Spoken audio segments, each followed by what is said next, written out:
The 80s had the General. The 90s had John Gilligan. In the noughties, it was the reign of Martin Marlowe Hyland. His was a familiar path with success and power, and then the recklessness. He had to go, because with him, an innocent young man doing an honest day's work died. Crime World presents Caught in the Crossfire, the unsolved murders of Coke kingpin Marlowe Hyland and innocent Anthony Campbell. Available now on all podcast platforms. Well, welcome back. Thank you. From your travels and your wedding. And my wedding, yes. Yeah, it's been a busy month. Hasn't it been hectic? But we're not here to ask you about your wedding. That's a private affair. We're here to ask you about CrimeCon in the US. Yes. So we've been to CrimeCon in London before, myself and Nicola and Niall. Yeah. You didn't get to come with us that time. And I've also been to the one in Scotland, but at the end of May, I went to CrimeCon all the way in Nashville. Yeah. Which was just, I didn't know what to expect, but it was so much more than I thought. It was a supersized version of anything we've seen. Yeah. Like the hotel that it was in was like a resort, and then there was a convention center in the resort. And when I had never seen anything like this before. The American people that are speaking to there is like, oh, it's kind of comparable to something you might see in Vegas. Mm-hmm. Such was the size, the sheer, like I got lost every single day. It was almost ludicrous. It was ludicrous. It was enormous. There was about 6,500 people there. Right. So are they all crime fans or crime content producers or a mix of both? So the way it works is over the 3 days, so Friday, Saturday, Sunday, there's a schedule of talks that are going on. So it's people can attend these talks, but then there's also what's called the Exhibitors Hall, which is where you can go and meet your favourite podcasters, your favourite content creators, which is where we were on Podcast Row in London. And there's also exhibitors there. So there was the likes of the National Centre for Missing and Exploited Children, GEDmatch, all these different charities, the Gabby Petito Foundation, and they're there to kind of talk about what they're doing in advocacy. Did we meet the Gabby Petito Foundation before? No. Explain to us what that is. So the Gabby Petito Foundation was set up by her family, and little did I realise at the time it was her brother that I was speaking to when I was there. And they set it up basically to train, their mission is to train law enforcement in domestic violence situations, so to understand them better. And Gabby Petito was a victim of this. Yeah, so Gabby Petito went missing, it was almost 2 years ago at this point, and she had been last seen with her boyfriend at the time, Brian Laundrie, and there had been a domestic violence situation where there's video footage of they had been pulled over by the police. She was in bits, she was really upset, and they kind of dealt with it pretty poorly, I would say.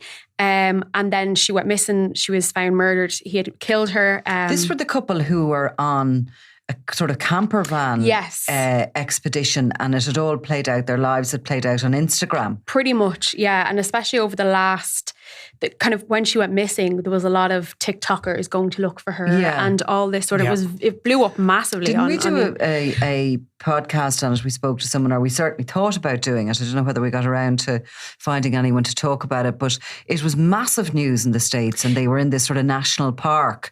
Yes. And he raised the alert that she'd gone missing. And then, of course, it was one of these situations where, he arrives home. Yeah. He's doing the appeals, but... Yeah, it's one of those ones that caught onto the public consciousness, wasn't it? And there's been a couple in England as well. There was that woman who tragically went missing, that it just appeared that she drowned in a river, where people are getting involved, isn't it? So this is the modern phenomenon of amateur sleuths getting involved and digging up stuff from the internet, but also even going to crime scenes. But sorry, you were talking to Gabby Petito's brother, and he's running this foundation. Yeah, so he's running it with, I believe, one of his parents or an auntie of hers. And it was only kind of, as I was asking about what it was, and, I was like, how did you get involved with the foundation? He said, oh, I'm her brother. And I was like, oh, okay. I don't really know what to say, because you never really expect to come face to face with these people. Certainly like to know, you like to be able to know who you're talking to in a situation like that when it's somebody so close to a victim. Exactly. So as you're not speaking to them as if they're just, I don't know, whatever, a member of the public, the public or whatever.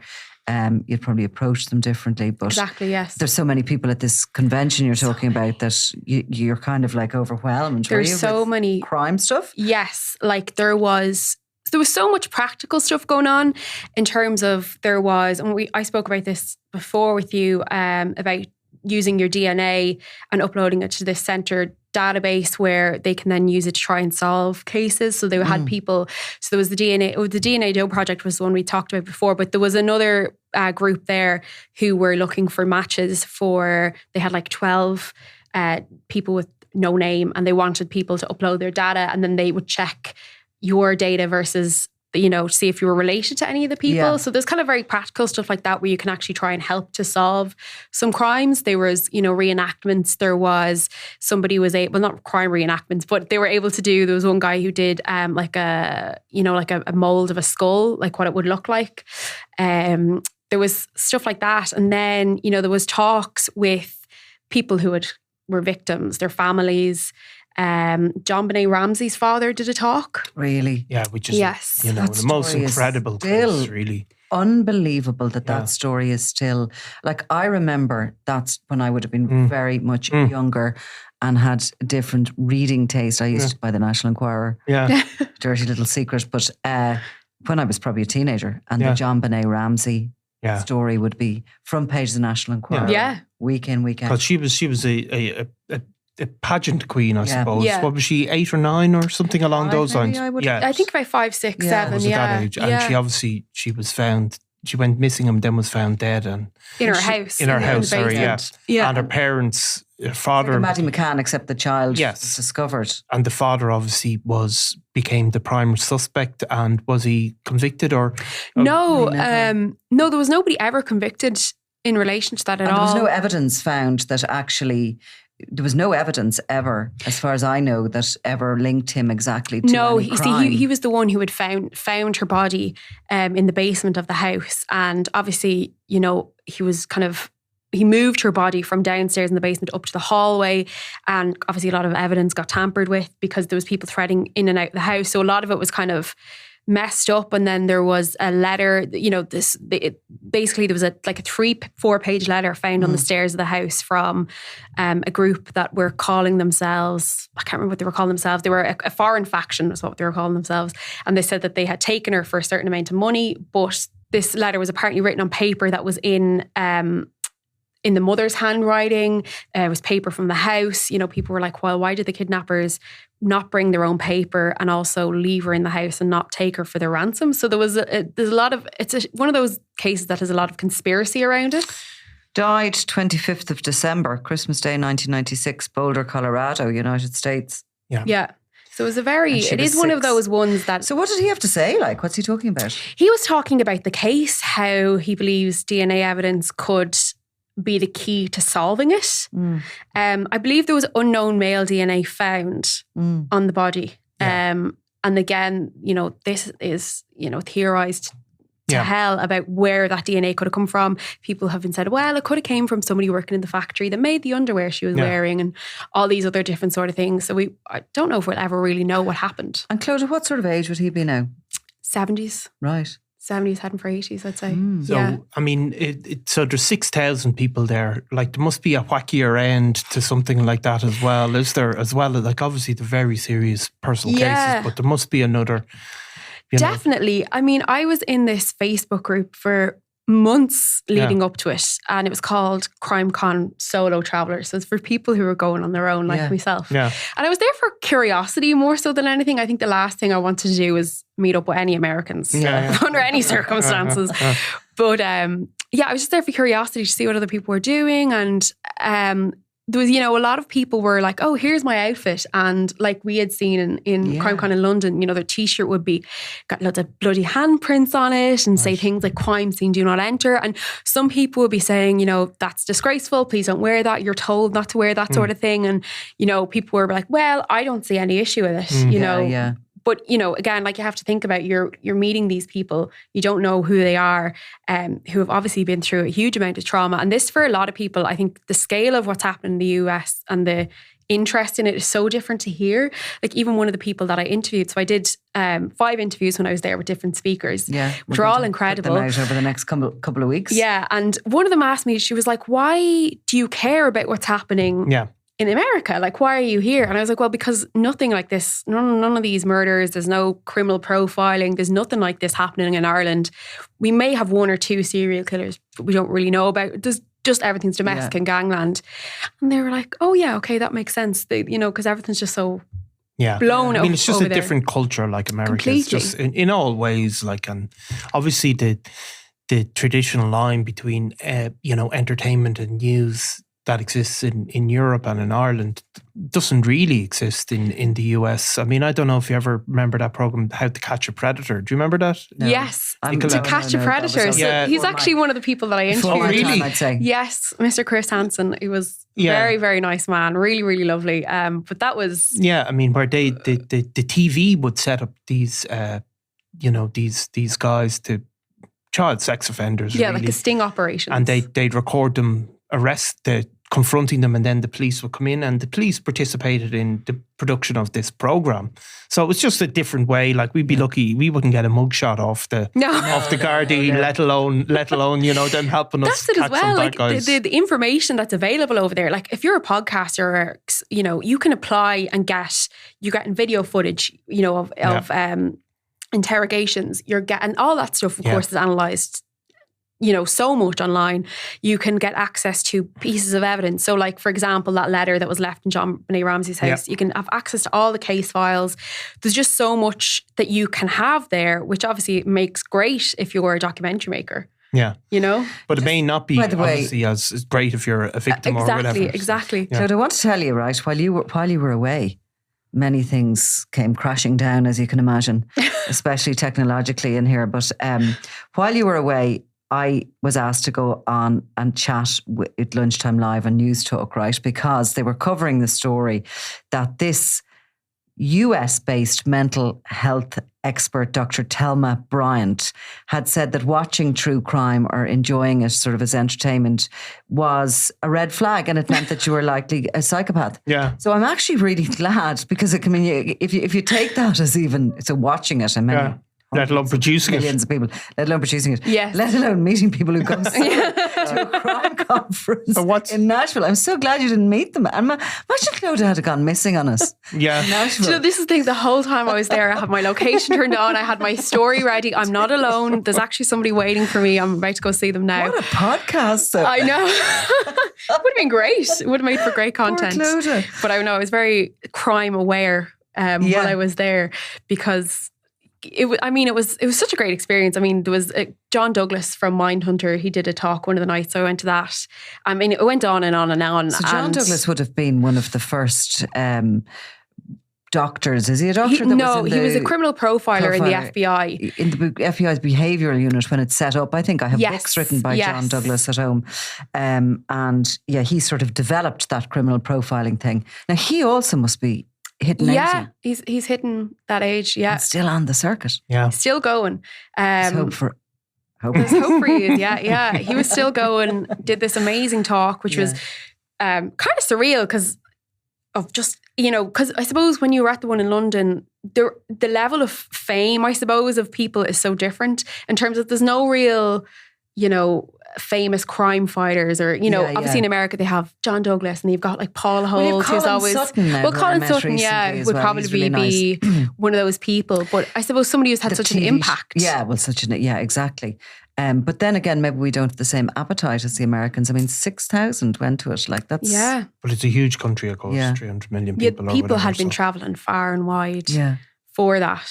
I wonder, was there any killers among them? I was actually sitting there during the John Douglas talk and I was like, okay, I was trying to count how many people were there and I'm like, okay, at least 1 in 5 is probably a psychopath and out of that maybe 1% have to be. I'm like, there has to have yourself? Been.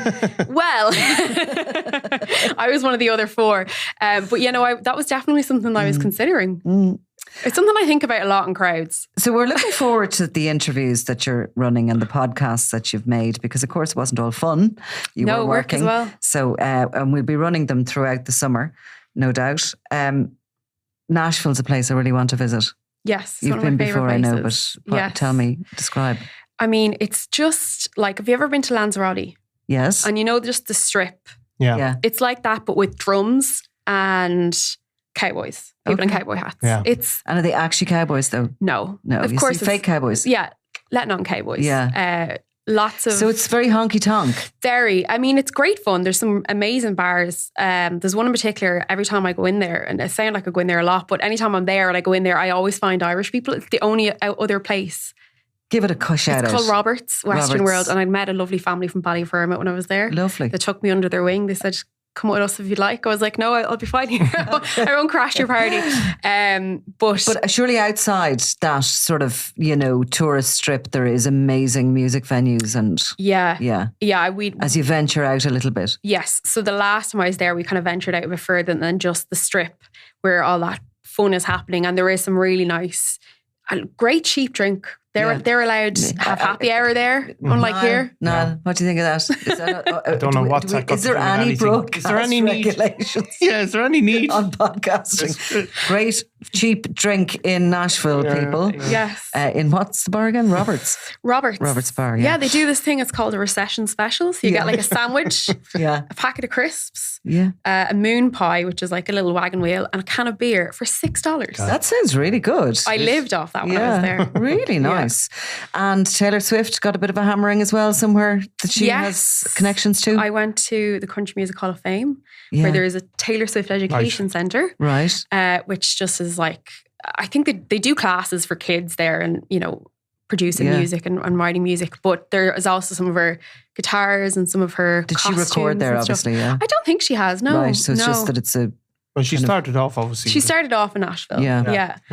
So that was a fun part of it as well. And of course, I met the American Niall Donald. Yes. No, listen, actually, I wanted to ask. Wasn't that insulted? I mean, I've been called a lot worse. Silver fox. It was not bad. It was. I kind of. We're actually, if we have that picture, let's put it up. That is who Clodagh thinks is. It's not bad. I've been way more insulted by a previous. And now that I think about it, I think he was actually the guy that I'd reached out to all that time ago, and Gabby Petito went missing, because he was covering that case. And he's now what, a podcaster? Well, he's a news reporter, but he's very famous in the States because he covers all these, like he covers the big crimes for this one news network. Which is a bit of a Trumpian sort of news network, is it? I don't really know. Yeah. But it's okay. Yeah, would he be like on Megabooks? Oh, I'd say so. Well, I mean, he was on my flight to Nashville from Texas and he was in first class. And I was like, well, I'm not in first class. Annoying. Well, he wouldn't be in first class. No, I wouldn't know. I'm not sure. Well, maybe I'll smolder my way up there. So he must be. Maybe he smoldered his way up there. She laughs. She laughs too long and too hard. Sorry, not. Okay.